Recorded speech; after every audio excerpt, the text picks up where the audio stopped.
Bonsoir à tous, nous voilà de nouveau réunis. Le temps passe vite et c'est encore une joie de passer ces moments avec vous. C'est pour notre réunion de prière et on est très heureux de savoir que le Saint-Esprit peut nous unir ensemble dans ces moments.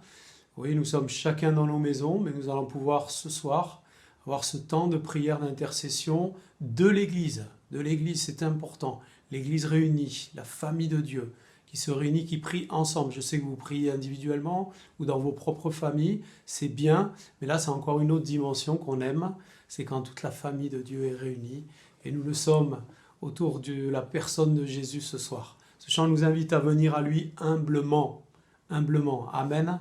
Et c'est ce que nous partagerons tout à l'heure.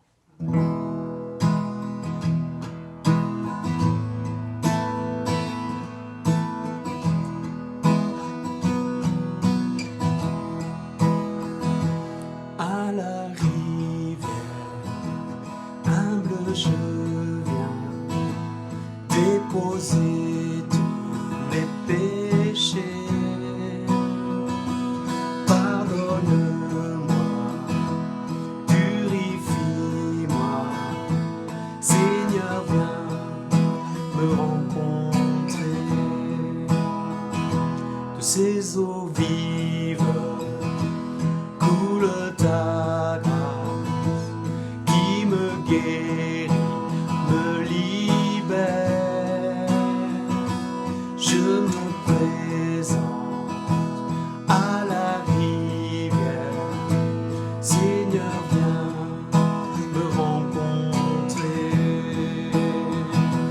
Précieux Jésus, entre tes mains, j'abandonne mes soucis.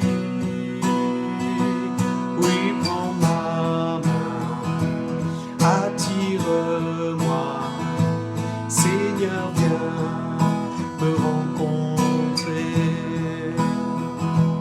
Viens avec nous à la rivière, trouver la vie éternelle.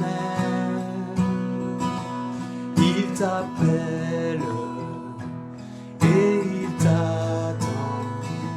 Jésus veut te rencontrer. Amen, alléluia. Précieux Jésus, entre tes mains, j'abandonne mes soucis. Oui, prends ma main, attire-moi, Seigneur, viens me rencontrer. Précieux Jésus, entre tes mains, j'abandonne mes soucis. Oui, prends ma main, attire-moi, Seigneur, viens me rencontrer. Oui, c'est ton désir, Seigneur, de me rencontrer ce soir. Oh, quelle grâce tu me fais, Seigneur. Quelle grâce tu me fais d'exprimer ce désir encore.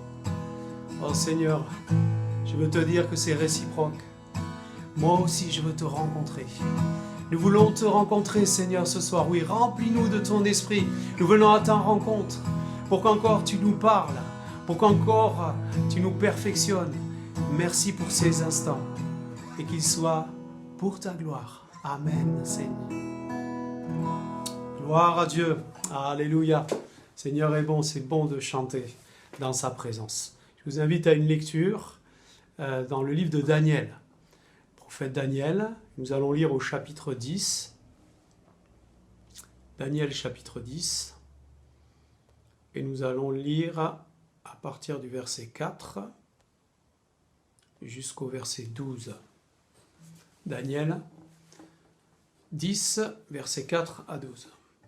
Le 24e jour du premier mois, j'étais au bord du grand fleuve, c'est-à-dire le Tigre. J'ai levé les yeux et j'ai vu un homme habillé de lin. Il avait autour de la taille une ceinture en or d'Uphaz. Son corps était comme de chrysolite. Son visage brillait comme l'éclair.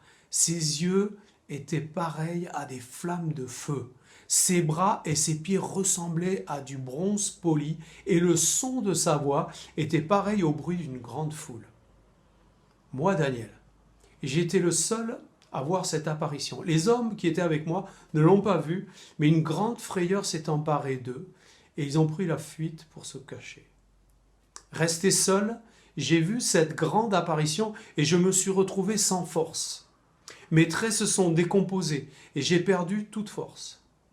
J'ai entendu le son de ses paroles et en l'entendant, je suis tombé dans une profonde torpeur, le visage contre terre. Mais une main m'a touché et m'a mis tout tremblant sur mes genoux et les paumes de mes mains.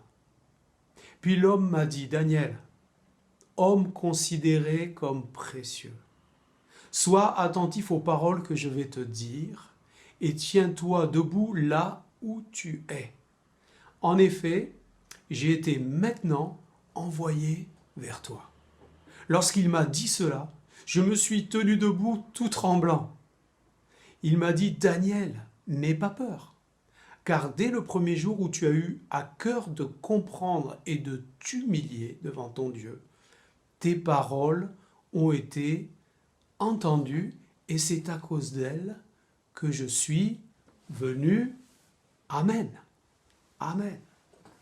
Quand on lit le verset 6 et qu'on voit la description de cette personne qui apparaît à Daniel, qu'on compare ce passage avec le premier chapitre du livre de la Révélation, l'Apocalypse, on peut en conclure sans se tromper que c'est Jésus lui-même qui est apparu à Daniel ce jour-là. Jésus n'est pas apparu à Bethléem. Jésus existe de tout temps. Il est apparu plusieurs fois à des hommes dans l'Ancien Testament.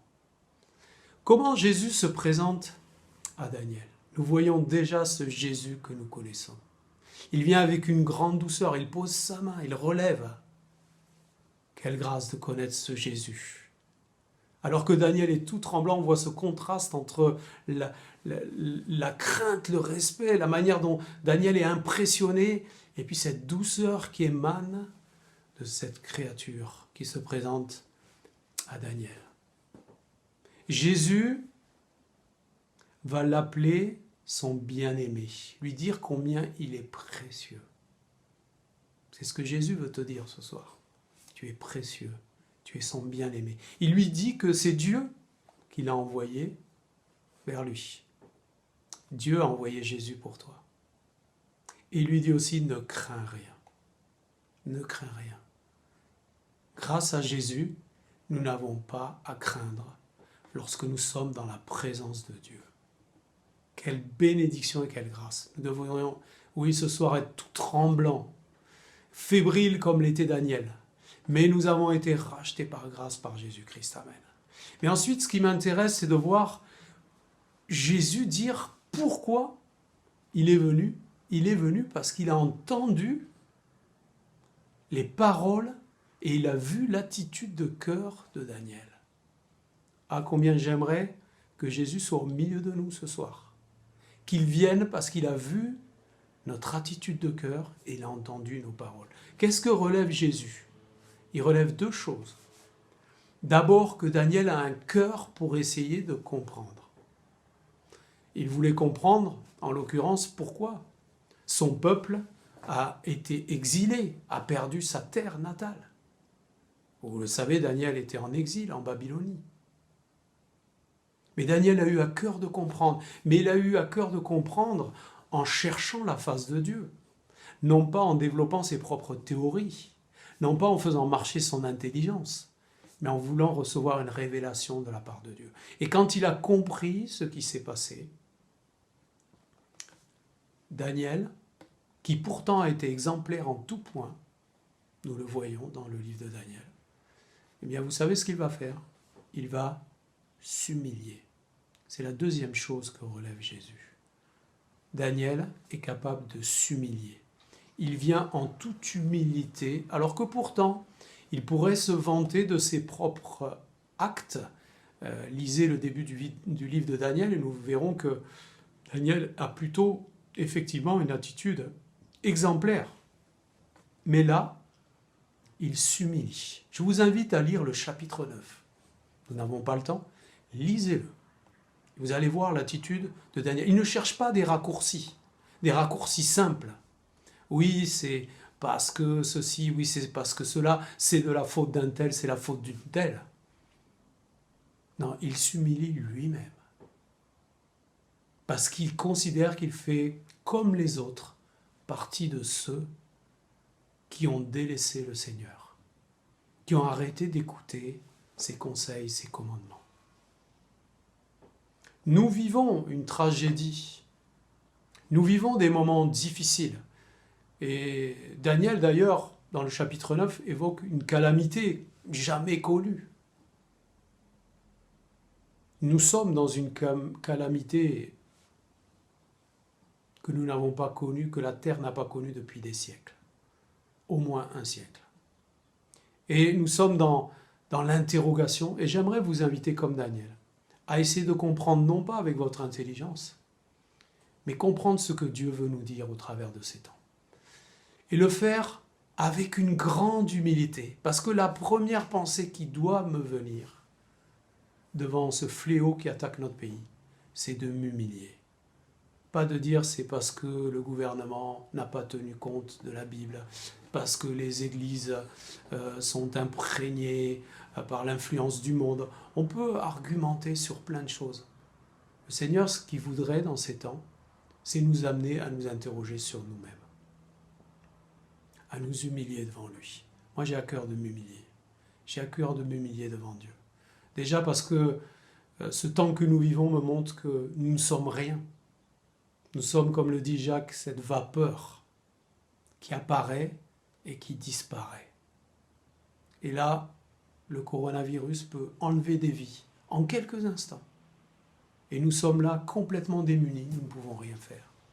Cela doit nous amener à une grande humilité. J'ai écouté un extrait, j'ai entendu beaucoup de personnes me parler de la confession de Samuel Peter Schmidt, le pasteur de l'église de Mulhouse, qui a été, comme vous le savez, très touché. Et ce qui ressort de ce qu'il dit, c'est que nous avons besoin d'humilité. Et je suis convaincu qu'il a raison. Nous sommes les évangéliques, nous ne sommes pas meilleurs que les autres. Nous avons besoin de craindre Dieu, de venir devant lui tout tremblant et de sentir sa main nous rassurer. Non pas parce que nous sommes des gens bien, mais parce que nous bénéficions de l'amour et de la grâce de Dieu. Oui, je vous invite à un temps de prière. Après que j'aurai cité tous les sujets, je vous invite à ce temps de prière d'humiliation. Ne mettez pas de limite de temps, mais réellement devant Dieu, portez vos vies. Faites-le d'une manière sincère. Si vous n'éprouvez pas le besoin de vous humilier, vous passerez aux autres sujets. Je vais donner les sujets quand, comme je vous l'ai dit la semaine dernière, je pense que c'est bien que vous écoutiez tous les sujets, puis après vous revenez en arrière, et après chaque sujet, vous mettez pause et vous priez dans le sens du sujet. Donc la première chose, cette invitation à un temps d'humiliation devant Dieu. Lui donner un cœur qui cherche sincèrement à comprendre et entendre ce qu'il veut nous dire dans ces temps. Je voudrais compris, bien sûr, pour la situation actuelle, pour tous les gens qui sont touchés par ce fléau, dans notre pays, dans le monde entier. Pour ceux qui nous sont proches, je vous rappelle, un pasteur de la région est en réanimation. Une épouse de pasteur a dû partir aux urgences. Heureusement, elle est revenue à la maison, mais elle est dans un état de faiblesse extrême. Donc nous voulons prier pour elle également. Plusieurs familles de l'Église aussi sont touchées indirectement. Dans l'Église, il n'y a eu que 2 familles touchées et grâce à Dieu, elles vont bien maintenant. Mais certains m'ont appris cette semaine que des membres de leur famille sont touchés ou voire même pour une famille, ils ont appris le décès d'un des leurs. Et évidemment, on veut être à côté de tous ces gens qui sont impactés de près par ce fléau. Et on veut les apporter devant le Seigneur afin qu'il apporte la consolation pour ceux qui ont perdu un être cher, qu'il apporte le réconfort, l'espérance pour ceux qui sont dans des situations difficiles, mais on croit que le Seigneur peut intervenir et restaurer nos frères et sœurs qui ont été touchés, et également tous les malades dans les hôpitaux. Priez pour tous les malades. Priez pour que le virus, sa propagation aille en s'affaiblissant. Nous prions pour cela. Il y a déjà des signes rassurants, que la population soit sage, que le Seigneur protège, bénisse les soignants et leur donne l'intelligence, que les autorités, aussi bien politiques que médicales, puissent recevoir le conseil du Seigneur. Nous prions pour les élus de la ville de Colomiers. J'ai eu par mail le premier adjoint au maire et je l'ai assuré de nos prières. J'aimerais qu'on prie pour lui, pour toute l'équipe municipale, que vous puissiez prier, vous qui n'êtes pas directement de Colomiers, pour les équipes municipales de vos villes et villages. Nous prions également, ce sera un autre sujet de prière, pour tous ceux qui sont malades dans l'Église, qui l'étaient avant que ce virus se propage, qui ont besoin de la grâce de Dieu. Certains ont perdu l'usage d'un rein, d'autres sont très affaiblis, d'autres ont besoin d'un miracle dans leur corps. Nous les portons tous. Nous nous souvenons aussi des 3 familles qui ont connu le deuil ces derniers temps aussi, afin de les accompagner de nos prières. Je vous laisse libre pour d'autres sujets si vous le souhaitez aussi. En tous les cas, j'ai été très heureux de partager ces moments avec vous. Je vous souhaite un bon temps de prière à tous. Un temps sérieux où nous nous examinons devant Dieu. Que Dieu nous protège tous, que Dieu nous parle, que Dieu nous exhorte et nous enseigne dans ces moments, qu'il nous garde, qu'il nous protège et que, oui, nous soyons de ceux qui se présentent devant lui dans une grande humilité. Soyez bénis, passez un bon moment dans ce temps de prière et qu'à Dieu revienne toute la gloire. Amen. À bientôt.